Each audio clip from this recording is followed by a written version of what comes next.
Thanks a lot. It's fantastic for me to be here in front of this audience. So hopefully I will share with you a few exciting developments in the area of 5G and how they can inspire our collaboration to create new opportunities.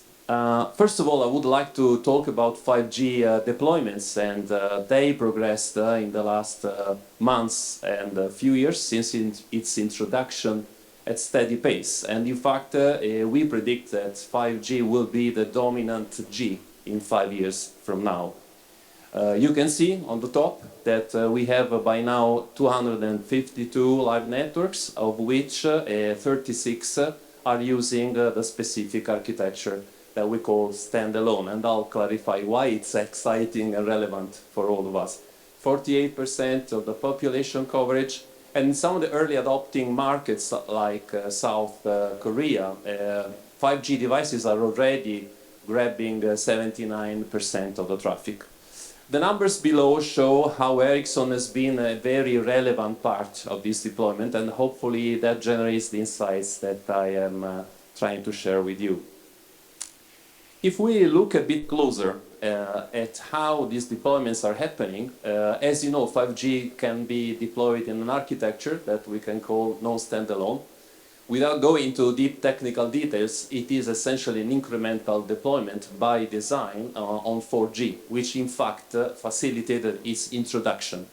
And you can see that the red dots are showing where in the world we have non-standalone 5G, and the green dots where we have instead the standalone architecture that is actually able to exploit the full business potential. And I'll explain why in a minute. If we go even zooming in into 5G standalone deployments, you can see that actually North America and Far East markets are driving the deployment. And unfortunately, Europe is a bit lagging behind, even though hopefully we are catching up.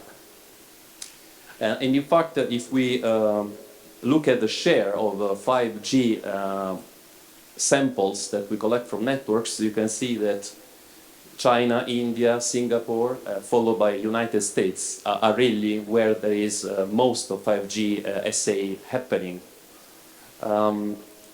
However, one prerequisite for everything that we can do with 5G is the deployment of mid-band spectrum, 5G dedicated spectrum. And in that respect, unfortunately, Europe is still lagging behind other continents. We are at about 25%, whereas US is 80%, China 70%, Taiwan 90%. So we really can see that there are markets that are much further ahead, and hopefully we can all catch up soon. So why I am so excited about 5G standalone, and why should we care about it, make it happen, accelerating the pace?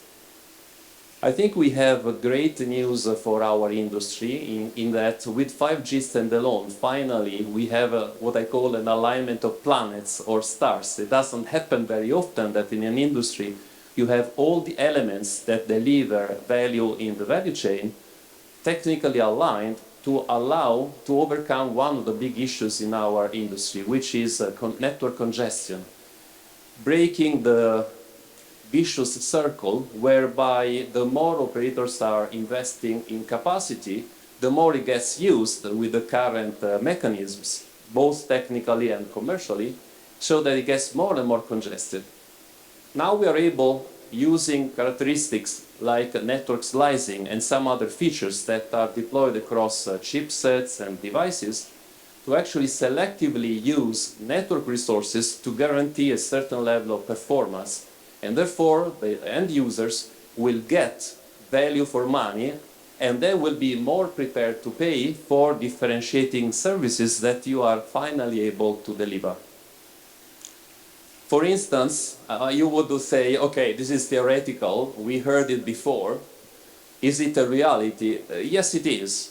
For instance, in Singapore, one of the local operators, Singtel, has been able to offer a premium package where Formula One enthusiasts could have a fully immersive experience following their favorite car all around the circuit, even in presence of record crowds, 300,000 people present at the event, but they were experiencing no congestion and instead fluid and seamless streaming of video.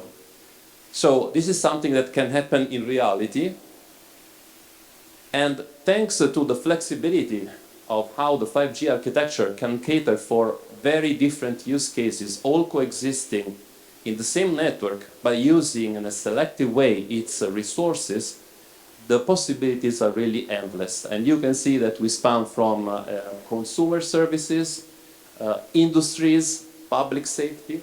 For instance, I have to stress that we are talking here about examples from different markets with commercial deployments. So the era of trials and proof of concept is over. It's time we started to do commercial deployments. And everyone wants to feel in a more secure place. For instance, in Far East Zone, we have smart 5G-enabled police cars that are able to detect suspicious vehicles, stolen vehicles, in a matter of seconds. As I told you, we have a very immersive sports-related experiences. On top of Formula One, we have football. We have actually Singtel had so much success in the Formula One services that they decided to do it also for the Football World Cup. And indeed, this was done also during the actual World Cup in the Middle East.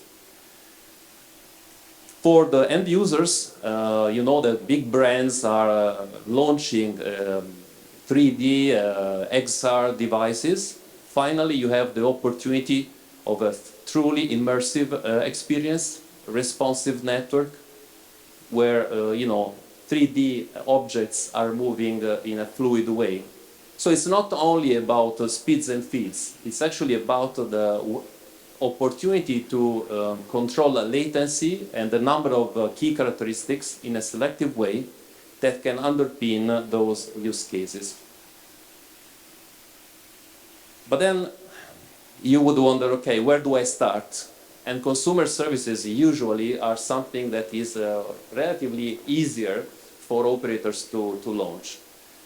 You know about gaming, any one of you has kids at home, or maybe you are still with the kids, mindset, you like gaming. And one of the key issues in gaming is that the hardware to use, as the games become more and more realistic and complex, has a shorter and shorter life cycle. So you have to buy new hardware every so often.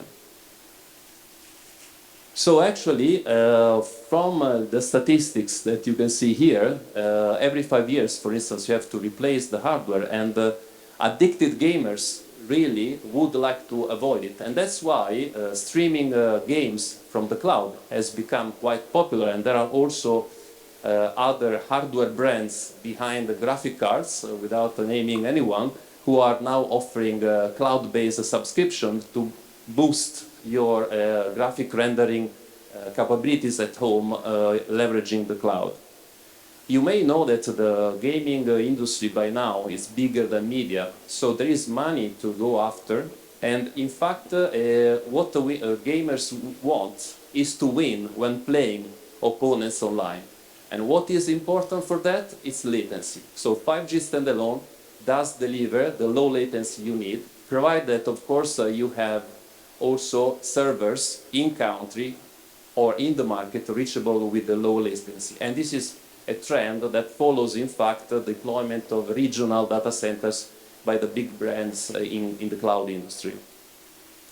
And people are prepared to pay. We have examples from markets such as Australia, but also Netherlands, that is a bit closer to home, or US, where operators have bundled gaming with specific types of subscriptions, or offering a pass to boost their experience when doing cloud gaming. And all of that has proven that people are prepared to spend a few more bucks to get the performance the gamers need. And also there is a clear shift of usage from fixed to mobile, because when you can enjoy your preferred game everywhere, that's what people go for. We don't stop there. As I said, the possibilities are endless. And indeed, of course, we can expand into new and different areas on top of consumer market, digitalizing the industries and underpinning a number of use cases where, again, you rely on low latency and ultra reliability in order, for instance, to control industrial machines, replace Ethernet cables, increasing flexibility in reconfiguring manufacturing islands, controlling automated guiding vehicles in many different sectors, including smarter logistics that is very relevant for, and I would say, most economies or markets nowadays, that e-commerce is so relevant for all of us.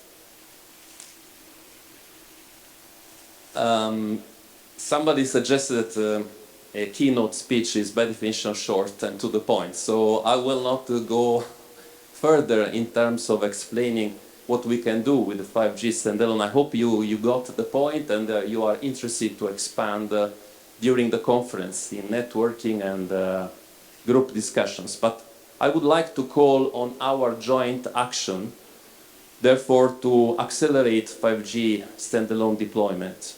First of all, we need to create the prerequisite, increase mid-band penetration.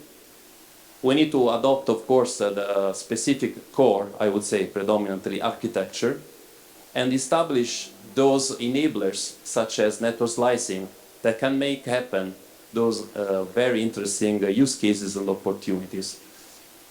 Equally important is the creation of a local ecosystem. As you saw, it's about combining together industries, target enterprises, but also service providers and application developers.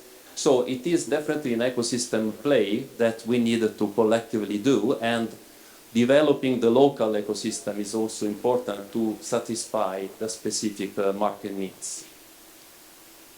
So, I think imagination is the only limit. Imagine what is possible and let's make it happen together. Thank you.